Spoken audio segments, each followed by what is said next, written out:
ಎಲ್ಲರಿಗೂ ನಮಸ್ಕಾರ. ನಮ್ಮ ಜ್ಞಾನಸೂತ್ರಂ ಯೂಟ್ಯೂಬ್ ಚಾನಲ್ಗೆ ನಿಮಗೆ ಮರಳಿ ಸ್ವಾಗತ.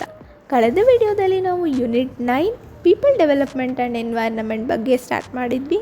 ಅದರಲ್ಲಿ ಕೆಲವು ಕಾನ್ಸೆಪ್ಟ್ಸನ್ನು ಡಿಸ್ಕಸ್ ಮಾಡಿದ್ದೀವಿ. ಈಗ ಎನ್ವೈರ್ನಮೆಂಟಲ್ ಇಶ್ಯೂಸ್ ಅನ್ನುವಂಥ ಕಾನ್ಸೆಪ್ಟ್ ಬಗ್ಗೆ ಕಂಟಿನ್ಯೂ ಮಾಡೋಣ.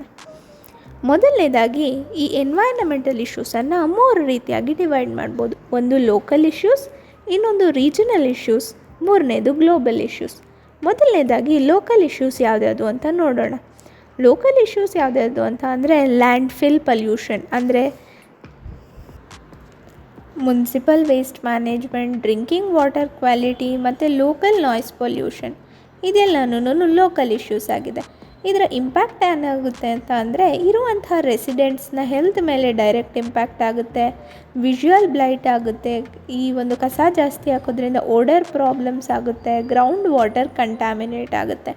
ಇದಿಷ್ಟು ಲೋಕಲ್ ಇಶ್ಯೂಸ್. ಇನ್ನು ಮುಂದೆ ನೋಡೋದಾದರೆ ರೀಜನಲ್ ಇಶ್ಯೂಸ್. ರೀಜನಲ್ ಇಶ್ಯೂಸ್ ಯಾವುದಾದ್ರು ಅಂದರೆ ಆ್ಯಸಿಡ್ ರೈನ್, ಸ್ಮಾಗ್ ಮತ್ತು ಡೆಸರ್ಟಿಫಿಕೇಷನ್.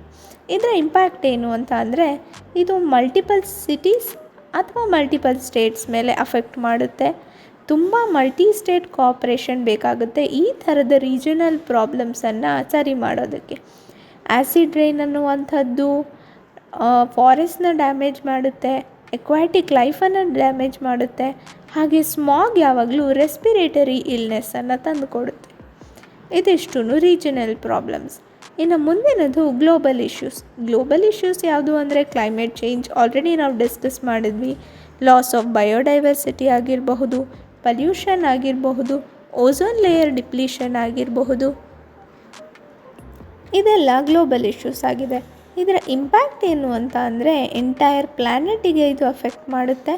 ಹಾಗೆ ತುಂಬ ಇಂಟರ್ನ್ಯಾಷನಲ್ ಟ್ರೀಟೀಸ್ ಹಾಗೆ ಇಂಟರ್ನ್ಯಾಷನಲ್ ಅಥವಾ ಕಂಟ್ರಿಗಳ ಜೊತೆ ಕೋಆಪರೇಷನ್ ಅನ್ನುವಂಥದ್ದು ತುಂಬ ಜಾಸ್ತಿ ಆಗಬೇಕಾಗುತ್ತೆ ಈ ರೀತಿಯಾದ ಪ್ರಾಬ್ಲಮ್ಸನ್ನು ಸಾಲ್ವ್ ಮಾಡೋದಕ್ಕೆ. ಇನ್ನು ಮುಂದಿನ concept types of pollution and waste. ಇದು ಆಬ್ವಿಯಸ್ಲಿ ಎಲ್ರಿಗೂ ಗೊತ್ತಿರುವಂಥ ಸಿಂಪಲ್ ಕಾನ್ಸೆಪ್ಟ್ಸು, ಬಟ್ ಆದರೂ ಗ್ಲ್ಯಾನ್ಸ್ ಮಾಡ್ತಾಯಿದ್ದೀವಿ. ಇನ್ನು ಮೊದಲನೇ ಟೈಪ್ ಆಫ್ ಪಲ್ಯೂಷನ್ ಯಾವುದು ಅಂದರೆ ಏರ್ ಪೊಲ್ಯೂಷನ್. ಏರ್ ಪೊಲ್ಯೂಷನ್ನಿನ ಸೋರ್ಸಸ್ ಯಾವುದು ಅಂದರೆ ಇಂಡಸ್ಟ್ರಿಯಿಂದ ಬರುವಂಥ ಗ್ಯಾಸಸ್ಸು, ವೆಹಿಕಲ್ಸಿನ emissions, burning of fossil fuels ಮತ್ತು ಅಗ್ರಿಕಲ್ಚರಲ್ ವೇಸ್ಟ್ನ ಬರ್ನ್ ಮಾಡೋದು. ಇದಿಷ್ಟು ಏರ್ ಪಲ್ಯೂಷನ್ ಎಲ್ಲಿಂದ ಆಗುತ್ತೆ ಅಂದರೆ ಸೋರ್ಸ್ ಆಫ್ ಏರ್ ಪಲ್ಯೂಷನ್ ಆಗಿದೆ. ಇನ್ನು ಇದರಿಂದ ಆಗೋ ಹೆಲ್ತ್ ಪ್ರಾಬ್ಲಮ್ಸ್ ಯಾವುದ್ಯಾವುದು ಅಂತ ಅಂದರೆ ರೆಸ್ಪಿರೇಟರಿ ಡಿಸೀಸಸ್ ಬರುತ್ತೆ, ಲೈಕ್ ಆಸ್ತಮಾ, COPD ಮತ್ತು ಲಂಗ್ ಕ್ಯಾನ್ಸರ್ ಬರಬಹುದು. ಹಾಗೆ ಕಾರ್ಡಿಯೋವ್ಯಾಸ್ಕ್ಯುಲರ್ ಪ್ರಾಬ್ಲಮ್ ಸಹ ಏರ್ ಪಲ್ಯೂಷನಿಂದ ಬರುತ್ತೆ. ಈ ಏರ್ ಪೊಲ್ಯೂಷನಿಂದ ಎನ್ವಿರಾನ್ಮೆಂಟ್ ಮೇಲೆ ಏನು ಎಫೆಕ್ಟ್ ಆಗುತ್ತಪ್ಪ ಅಂತ ಅಂದರೆ ಸ್ಮಾಗ್ ಮತ್ತು ಆ್ಯಸಿಡ್ ರೈನ್. ಸ್ಮಾಗ್ ಅಂದರೆ it is an intense air pollution form which is visible has a layer mix of smoke and fog. Smoke ಮತ್ತು ಫಾಗ್ ಎರಡೂ ಆಗಿ ಗ್ರೌಂಡ್ ಲೆವೆಲ್ ಓಝೋನ್ ಲೇಯರ್ನ ಮತ್ತು ಫೈನ್ ಪರ್ಟಿಕ್ಯುಲೇಟ್ ಮ್ಯಾಟರ್ ಇದೆಲ್ಲ ಮಿಕ್ಸ್ ಆಗಿ ಆಗುವಂಥದ್ದೇ ಸ್ಮಾಗ್. ಈ ಸ್ಮಾಗಿಂದ ಸಿವಿಯರ್ ರೆಸ್ಪಿರೇಟರಿ ಡಿಸೀಸಸ್ ಮತ್ತು ಕಾರ್ಡಿಯೋವ್ಯಾಸ್ಕ್ಯುಲರ್ ಹೆಲ್ತ್ ಇಶ್ಯೂಸ್ ಸಹ ಬರುತ್ತೆ. ಹಾಗೆ ಆ್ಯಸಿಡ್ ರೈನು ಸಹ ಎನ್ವೈರ್ನಮೆಂಟ್ ಮೇಲೆ ತುಂಬಾ ಎಫೆಕ್ಟ್ ಮಾಡುತ್ತೆ. ಇದಿಷ್ಟು ಏರ್ ಪಲ್ಯೂಷನ್ ಬಗ್ಗೆ ಆಗಿತ್ತು. ನೆಕ್ಸ್ಟ್ ಸೋರ್ಸ್ ಬಂದ್ಬಿಟ್ಟು ವಾಟರ್ ಪೊಲ್ಯೂಷನ್. ವಾಟರ್ ಪೊಲ್ಯೂಷನ್ ಹೇಗಾಗುತ್ತೆ ಅಂತ ಅಂದರೆ ಇಂಡಸ್ಟ್ರಿಯಲ್ ಎಫ್ಲೂಯೆನ್ಸಿಂದ ಮತ್ತು ಸೀವೇಜಿಂದ, ಅಗ್ರಿಕಲ್ಚರಲ್ ವೇಸ್ಟಿಂದ ಅಂದರೆ ಪೆಸ್ಟಿಸೈಡ್ಸ್, ಫರ್ಟಿಲೈಸರ್ಸ್ ಎಲ್ಲ ವಾಟರಿಗೆ ಹೋದಾಗ ಹೀಗೆ ವಾಟರ್ ಪಲ್ಯೂಷನ್ ಆಗುತ್ತೆ. ಇದರಿಂದ ಹೆಲ್ತ್ ಮೇಲೆ ಏನು ಎಫೆಕ್ಟ್ ಆಗುತ್ತೆ ಅಂತ ಅಂದರೆ ವಾಟರ್ ಬೋರ್ನ್ ಡಿಸೀಸಸ್ ಅಂದರೆ ವಾಟರಿಂದ ಬರುವಂಥ diseases like cholera, typhoid, hepatitis ಈ ಥರದ ಡಿಸೀಸಸ್ಸು ಜನರಿಗೆ ಬರುತ್ತೆ. ಹಾಗೆ ಎನ್ವೈರ್ನಮೆಂಟ್ ಮೇಲೆ ಏನು ಎಫೆಕ್ಟ್ ಆಗುತ್ತೆ ಅಂತ ಅಂದರೆ ಯೂಟ್ರಿಫಿಕೇಷನ್ ಮತ್ತು ಡೆತ್ ಆಫ್ ಅಕ್ವಾಟಿಕ್ ಲೈಫ್.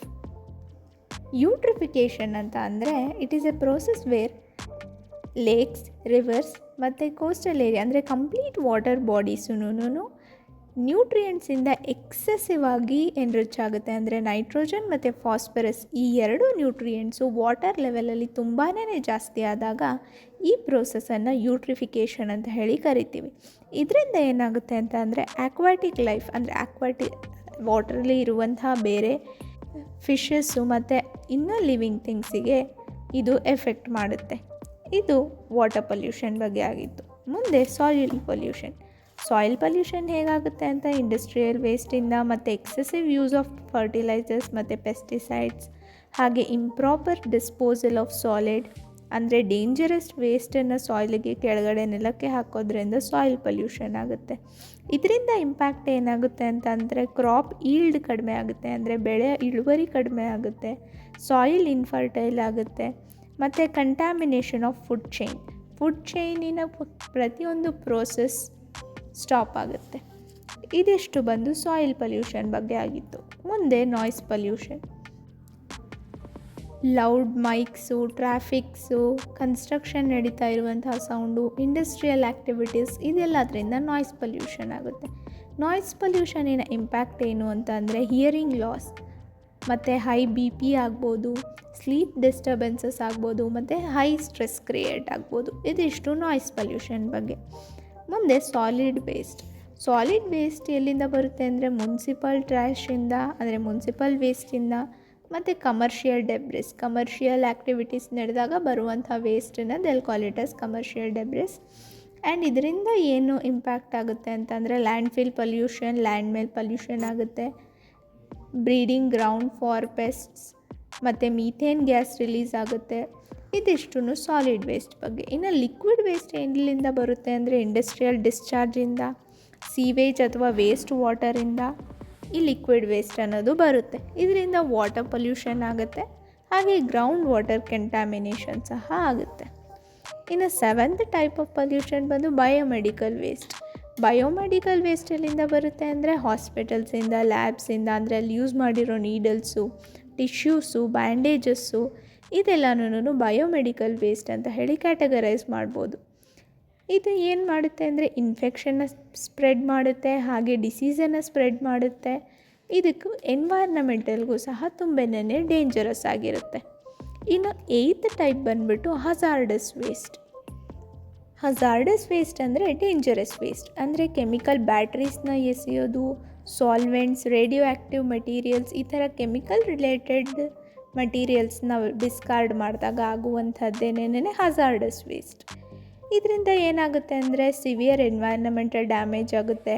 ಇದರಲ್ಲಿರುವಂಥ ಕೆಲವು ಟಾಕ್ಸಿಕ್ ಐಟಮ್ಸ್ ಹಾಗೆ carcinogenic effects on human health, ಅಂದರೆ ಈ ಒಂದು ಟಾಕ್ಸಿಕ್ ಐಟಮ್ಸ್ ಏನಿದೆಯೋ ಅದು ಕ್ಯಾನ್ಸರ್ ರಿಲೇಟೆಡ್ ಡಿಸೀಸಸನ್ನು ತರುವುದರಲ್ಲಿ ತುಂಬಾ ಇಂಪ್ಯಾಕ್ಟ್ ಮಾಡುತ್ತೆ. ಇದು ಹಜಾರ್ಡಸ್ ವೇಸ್ಟ್ ಬಗ್ಗೆ ಆಗಿತ್ತು. ಇನ್ನು 9th ಪಾಯಿಂಟ್ ಬಂದುಬಿಟ್ಟು ಎಲೆಕ್ಟ್ರಾನಿಕ್ ವೇಸ್ಟ್. ಇದು ಎಲೆಕ್ಟ್ರಾನಿಕ್ ಡಿವೈಸಸ್ನ ಅಥವಾ ಕಂಪ್ಯೂಟರ್ಸ್ನ ನಾವು ಡಿಸ್ಕಾರ್ಡ್ ಮಾಡಿದಾಗ ಆಗುವಂಥ ವೇಸ್ಟೇ ಎಲೆಕ್ಟ್ರಾನಿಕ್ ವೇಸ್ಟ್. ಇದರಲ್ಲಿರುವಂಥ ಹೆವಿ ಮೆಟಲ್ಸ್ ಅಂದರೆ ಲೆಡ್, ಮರ್ಕ್ಯುರಿ, ಕಾಡ್ಮಿಯಮ್, ಈ ಥರದಂಥ ಹೆವಿ ಮೆಟೀರಿಯಲ್ಸ್ ಏನು ಮಾಡುತ್ತೆ ಅಂತಂದರೆ ಸಾಯಿಲ್ ಒಳಗೆ ಹೋದಾಗ ಅಥವಾ ವಾಟರ್ ಒಳಗೆ ಹೋದಾಗ ಕೆಲವೊಂದು ಟಾಕ್ಸಿಕ್ ಫ್ಯೂಮ್ಸ್ ಅಂದರೆ ಟಾಕ್ಸಿಕ್ ಪಾರ್ಟಿಕಲ್ಸ್ನ ರಿಲೀಸ್ ಮಾಡುತ್ತೆ. ಈ ಟಾಕ್ಸಿಕ್ ಪಾರ್ಟಿಕಲ್ಸು ಎನ್ವೈರ್ನಮೆಂಟಿಗೆ ಹಾರ್ಮ್ ಮಾಡುತ್ತೆ. ಇದಿಷ್ಟು types of pollution and types of waste ಬಗ್ಗೆ ಆಗಿತ್ತು. ಇನ್ನು ಮುಂದಿನ concept impact of pollutants on human health. ಹಾಗಾದರೆ ಈ ಎಲ್ಲ ಪೊಲ್ಯೂಟೆಂಟ್ಸು ಹ್ಯೂಮನ್ ಹೆಲ್ತ್ ಮೇಲೆ ಏನು ಇಂಪ್ಯಾಕ್ಟ್ ಮಾಡುತ್ತೆ ಅನ್ನೋದನ್ನು ನೋಡೋಣ. ಈ ಪೊಲ್ಯೂಟೆಂಟ್ಸು ಹ್ಯೂಮನ್ ಬಾಡಿಗೆ ಎಂಟರ್ ಆಗೋದು ಯಾವ ರೀತಿ ಅಂತ ಅಂದರೆ ಥ್ರೂ ಇನ್ಹೇಲ್ ಮಾಡಿದಾಗ, ಇಂಜೆಷನ್ ಅಂದರೆ ನಾವು ಕನ್ಸ್ಯೂಮ್ ಮಾಡಿದಾಗ ಇದು ನಮ್ಮ ಡೈಜೆಸ್ಟಿವ್ ಟ್ರ್ಯಾಕಲ್ಲಿ ಎಂಟರ್ ಆಗುತ್ತೆ, ಇಲ್ಲಾಂದರೆ ಸ್ಕಿನ್ನಿಂದ ಅಬ್ಸಾರ್ವ್ ಆಗಿ ಈ ಎಲ್ಲ ಪೊಲ್ಯೂಟೆಂಟ್ಸು ನಮ್ಮ ಬಾಡಿ ಒಳಗಡೆ ಸೇರ್ಬೋದು.